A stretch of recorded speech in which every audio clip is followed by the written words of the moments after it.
For 3 years, we've been preparing for the process that officially kicks off tonight in Iowa, the Democratic presidential primary. Today our chair, Tom Perez, reflects on the reforms we've made to make this the most transparent primary in our history. Iowa, your democracy sucks. Hi there, I'm American Johnson, and this is Your Democracy Sucks.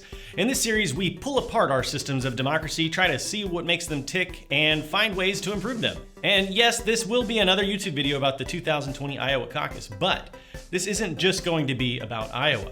We're going to take a look at how across the USA, our democracy sucks big time everywhere. Iowa is just the tip of a big sucky iceberg of sucky democracy. What are caucuses, and why do they suck? The Iowa Caucus isn't just any election. It's a weirdly chaotic mess of an election that allows neighbors to harass, bully, and cheat each other over politics late into the night. Basically, caucus goers show up at a designated voting location and cast their vote by standing in a section of the room for the candidate they support. Or, if they're undecided, they can go stand in an undecided voters section. Then the caucus begins, and for 30 minutes, roving gangs of candidate supporters go around and berate the undecided voters to try to get them to join their respective sides. You want to come? I'll give you a little sticker on the way. Oh my goodness. I don't know. Okay, it's over. You gotta go decide. Let's do it. Let's stream it together. Yeah. After 30 minutes, the undecided voters get a temporary respite from the onslaught of political cajoling, and the supporters for each candidate are counted. At this point, the caucus officials determine which candidates are viable. The viability threshold is usually around 15% of the attendees reporting, so for a candidate to receive any delegates from a particular precinct, they gotta get at least 15% of the caucus goers in their corner. Once viability is determined, participants have about another 30 minutes to realign. Supporters of viable candidates are locked into their choices, but supporters of non-viable candidates can switch to a viable candidate or join together with supporters of another non-viable candidate to get a delegate for one of the two, or they can abstain if they're losers. The realignment phase allows supporters of a non-viable candidate to have a second choice so their vote isn't wasted. Believe it or not, I don't hate everything about the basic caucus format. It does have plenty of flaws, but it has some strengths as well. So let's take a look at some of the democracy problems that the caucus format is trying to solve and see just how much an Iowa-style caucus sucks. Now, most of the time, voting is typically a pretty solitary process. You walk into a booth, cast your ballot, and that's it, you go home.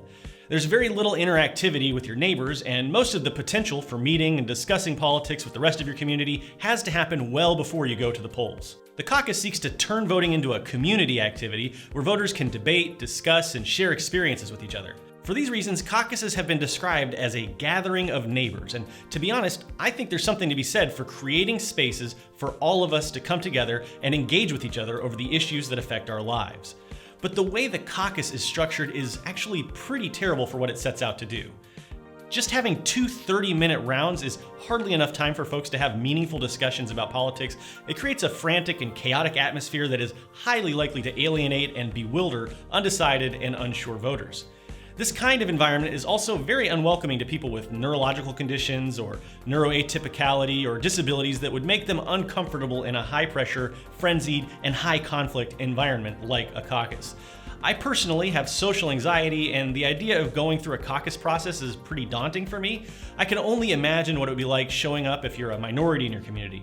It's not hard to understand how the caucus format might prevent a lot of neuroatypical folks, ethnic minorities, LGBTQ+ people, and other marginalized individuals from even showing up out of fear for being singled out or harassed at a caucus event. And indeed, there's plenty of footage of caucus voters acting like total bigots. So are you saying that he has a same-sex partner? He? Yes. Are you kidding? Yeah, he's married to him, yes. And then I don't want anybody like that in the White House. So can I have my card back? That's what... Well, he better read the Bible. He does, and he says that God doesn't choose a political party. Because... Why does it say in the Bible that a man should marry a woman then? So yeah, it just doesn't seem like a format that's going to be welcoming and safe for every single voter. All that said, I do think we can borrow some elements from the caucus format to improve our democracies. I like the idea of having a space and an opportunity for community members to come together and discuss politics with our neighbors before casting our ballots. Maybe polling stations can have a big open space where we can meet and talk with each other about the issues and the candidates before heading to the polls.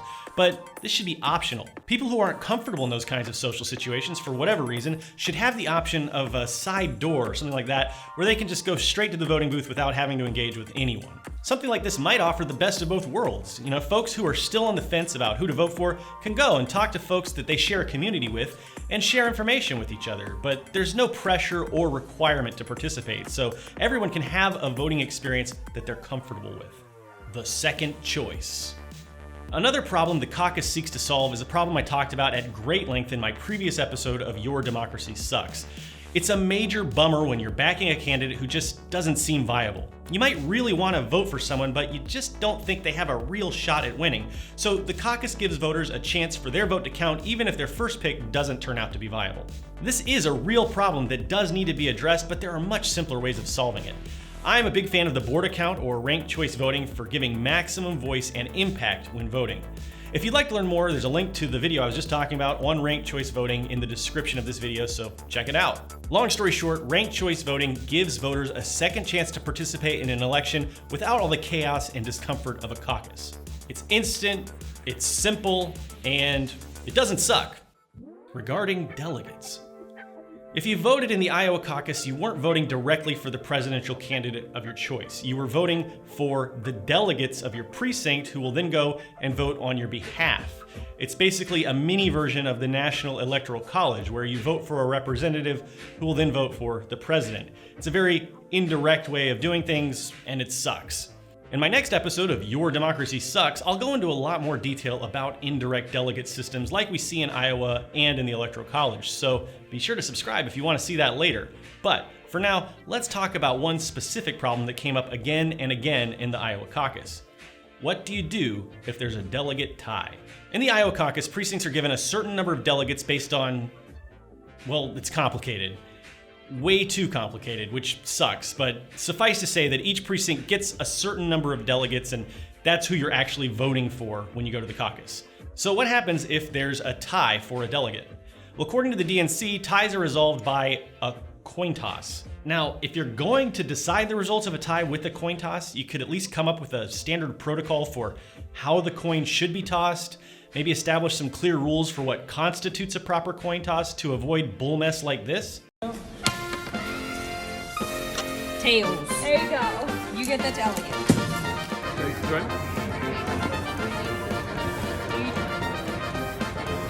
You're gonna call, I'm gonna flip. Okay. All right.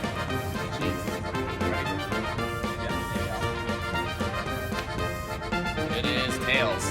So Pete Buttigieg wins the coin flip and the second delegate.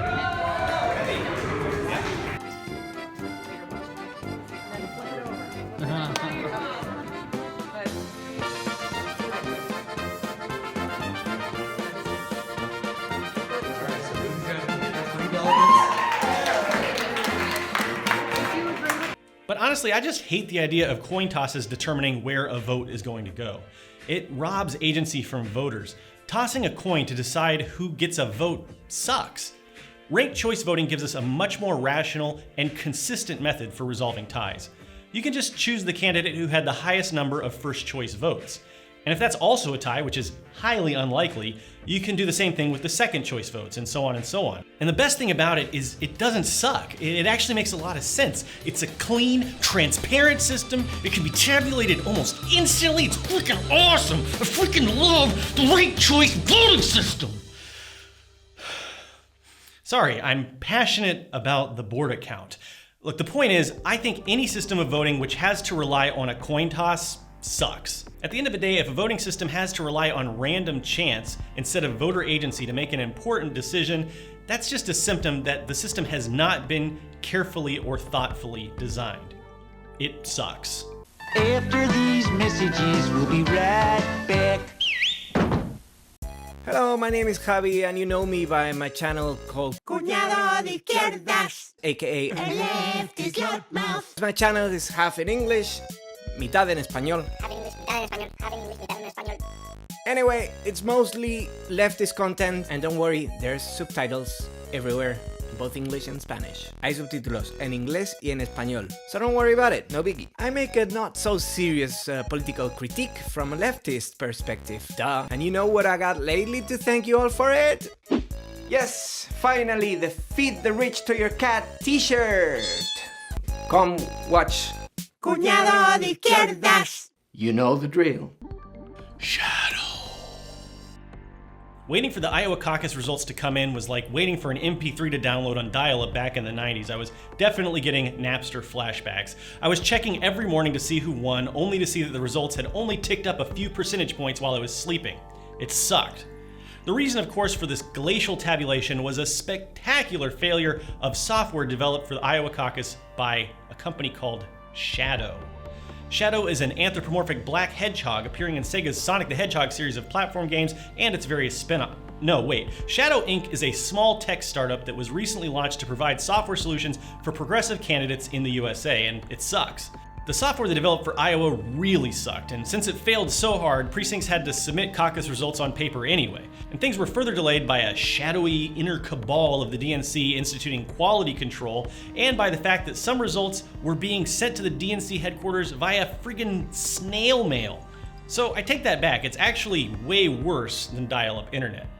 The thing is, all this tech just wasn't necessary. Paper ballots and punch cards are totally reliable, they leave a permanent paper trail, and they aren't prone to failure and tampering like software solutions. Electronic voting sucks, and I'll link to some videos in the description that go into way more detail about why. But long story short, Shadow pooped the bed, and the Iowa Caucus results have been crawling in at a snail's pace. Literally. Well, actually figuratively. This is really bad for democracy because the uncertainty and doubt opens the door for manipulation. Subject, Pete Buttigieg, who declared victory before any results were even reported. The media picked up on this and ran with it, reporting Buttigieg as the front runner, even though there was no hard evidence to back it up. And nobody really asked Pete how he knew he was the victor or anything like that. They just ran with it. And as the results trickled in, corporate media bent over backwards to try to justify their portrayal of Buttigieg as the leading candidate in Iowa. To anyone who was really paying attention, it all looked a bit exertive. And there you go. Wow, so Sanders on the second allocation continues to lead much tighter.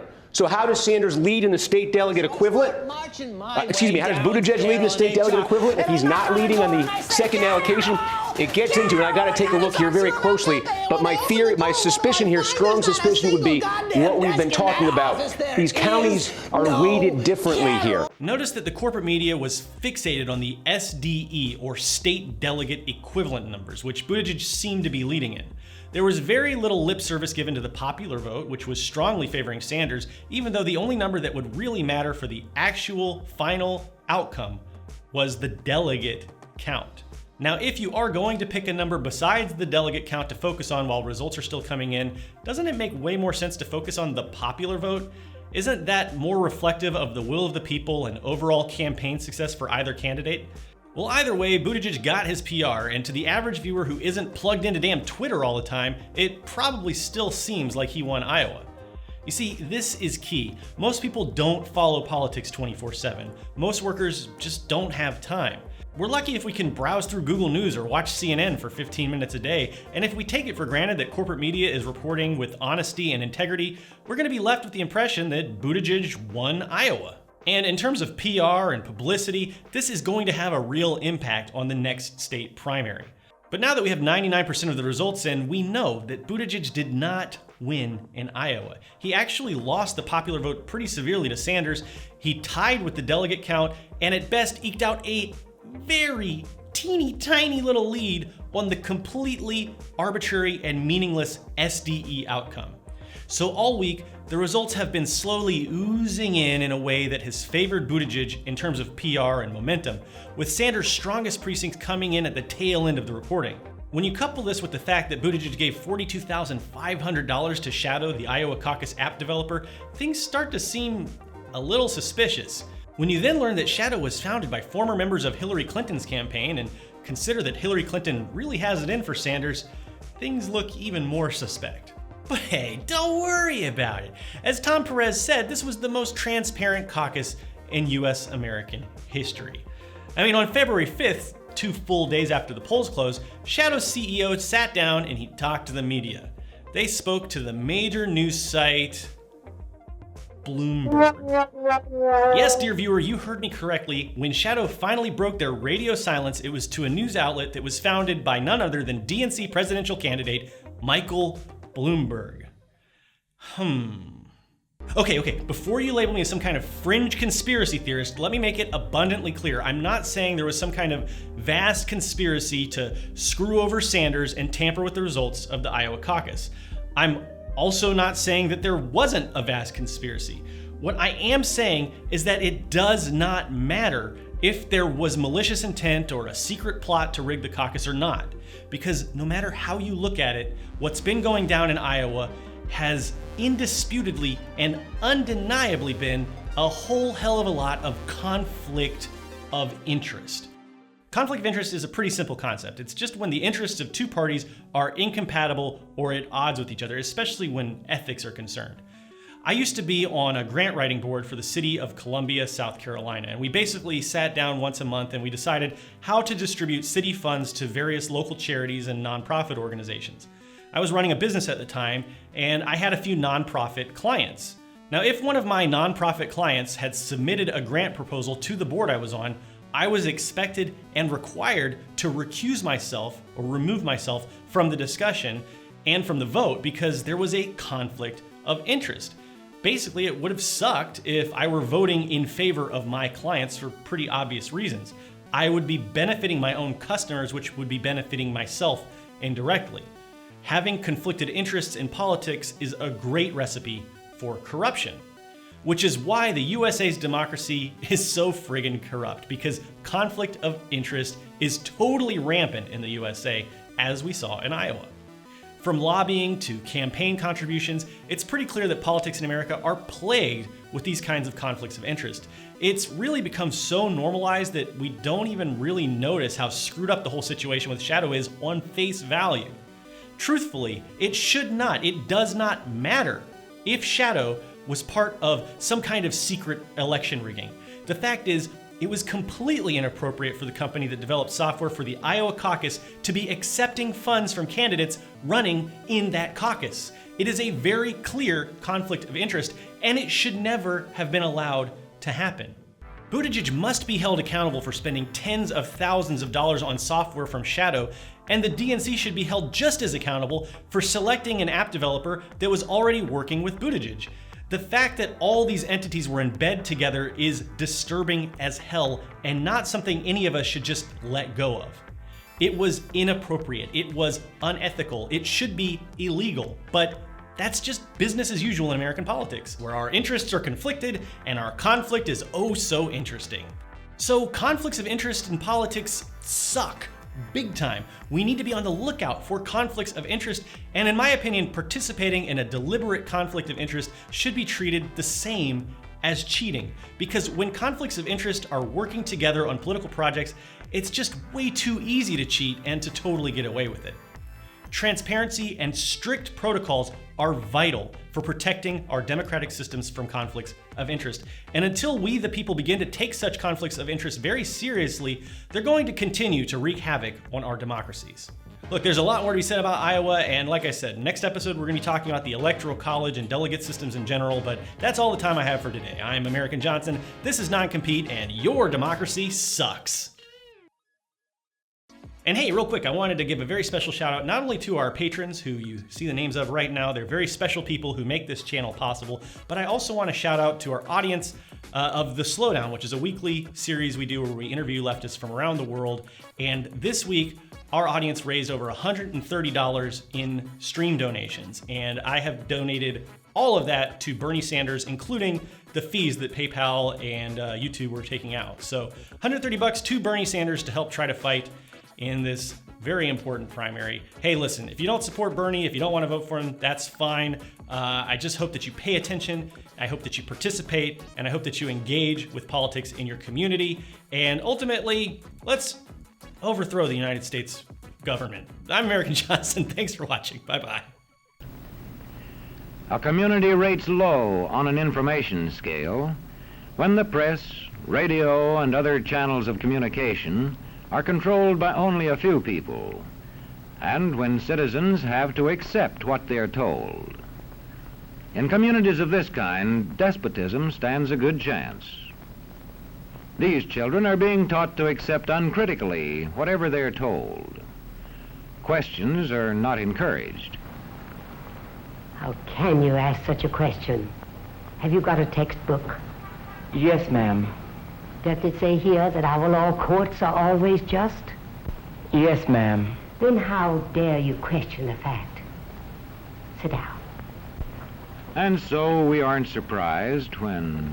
But it must be true. I saw it in this book right here. The shadow knows.